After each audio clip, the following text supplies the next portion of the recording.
କିଛି ନୂଆ ଶିଖିବା, କିଛି ନୂଆ ଜାଣିବା, କିନ୍ତୁ ବୁଝିବା, ପଢିବା ଏବଂ ପ୍ରୟୋଗ କରିବା, ସେଇଟା ହେଉଛି ଓଡ଼ିଆ ପାଠଶାଳାର ପ୍ରଚେଷ୍ଟା। ଆପଣମାନଙ୍କୁ ସମସ୍ତଙ୍କୁ ସ୍ୱାଗତ। ଓଡ଼ିଆ ପାଠଶାଳାକୁ ଚାଲନ୍ତୁ। ଆଜିର ଭିଡିଓରେ ଜାଣିବା ସ୍ୱାଧୀନତା ପରଠାରୁ ଭାରତରେ ଯେଉଁ ପ୍ରଧାନମନ୍ତ୍ରୀ ମାନେ ଥିଲେ ତାଙ୍କ ନାଁ କଣ, ତା ସହିତ ସେମାନଙ୍କର କାର୍ଯ୍ୟକାଳର ଅବଧି ବିଷୟରେ ଜାଣିବା, ଆଉ ସେ କେଉଁ ଦଳର ଥିଲେ ତାହା ମଧ୍ୟ ଜାଣିବା। ତ ଆରମ୍ଭ କରିବା।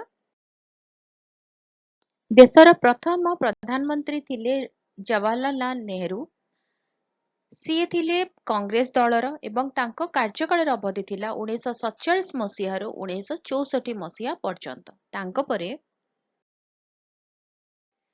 ଶ୍ରୀ ଲାଲ ବାହାଦୁର ଶାସ୍ତ୍ରୀ କଂଗ୍ରେସ ଦଳର ନେତା ଥିଲେ, ଆଉ ସିଏ ଥିଲେ ଦେଶର ଦ୍ୱିତୀୟ ପ୍ରଧାନମନ୍ତ୍ରୀ, ଯିଏକି 1964 ମସିହାରୁ 1966 ମସିହା ପର୍ଯ୍ୟନ୍ତ ଭାରତର ପ୍ରଧାନମନ୍ତ୍ରୀ ଥିଲେ।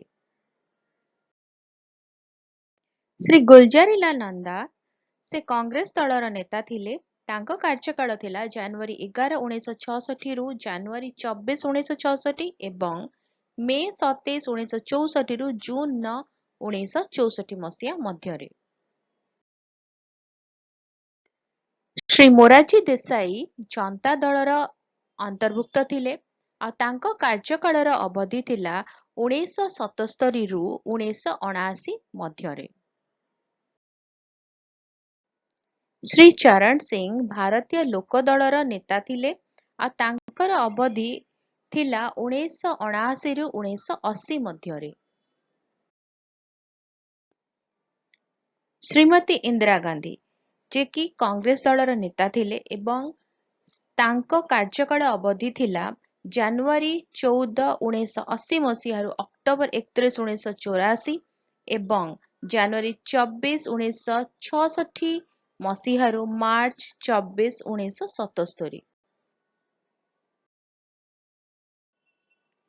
ଶ୍ରୀ ରାଜୀବ ଗାନ୍ଧୀ ସେ ମଧ୍ୟ ଥିଲେ କଂଗ୍ରେସ ଦଳର ନେତା, ଆଉ ତାଙ୍କ କାର୍ଯ୍ୟକାଳର ସମୟ ଥିଲା 1984 ରୁ 1989। ଶ୍ରୀ ବିଶ୍ୱନାଥ ପ୍ରତାପ ସିଂ ସେ ଥିଲେ ଜନତା ଦଳର ନେତା, ଆଉ ତାଙ୍କ କାର୍ଯ୍ୟକାଳର ସମୟ ସୀମା ହେଉଛି 1989 ରୁ 1990 ମଧ୍ୟରେ। ଶ୍ରୀ ଚନ୍ଦ୍ରଶେଖର ସେ ଥିଲେ ସମାଜବାଦୀ ଜନତା ଦଳର ନେତା, ତାଙ୍କର କାର୍ଯ୍ୟକାଳର ସମୟ ସୀମା ଥିଲା 1990 ରୁ 1991 ପର୍ଯ୍ୟନ୍ତ। ଶ୍ରୀ ପି.ଭି. ନରସିଂହ ରାଓ ସେ ଥିଲେ କଂଗ୍ରେସ ଦଳର, ଆଉ ତାଙ୍କ କାର୍ଯ୍ୟକାଳର ଅବଧି ଥିଲା 1991 ରୁ 1996 ମସିହା ପର୍ଯ୍ୟନ୍ତ। ଏଚ୍.ଡି. ଦେବେଗୌଡ଼ା ସେ ଥିଲେ ଜନତା ଦଳର ନେତା, ତା ସହିତ ତାଙ୍କ କାର୍ଯ୍ୟକାଳ ଅବଧି ଥିଲା 1996 ରୁ 1997 ପର୍ଯ୍ୟନ୍ତ। ଶ୍ରୀ ଇନ୍ଦର କୁମାର ଗୁଜରାଲ ସେ ଥିଲେ ଜନତା ଦଳର, ଆଉ ତାଙ୍କର କାର୍ଯ୍ୟକାଳର ଅବଧି ଥିଲା 1997 ରୁ 1998 ପର୍ଯ୍ୟନ୍ତ।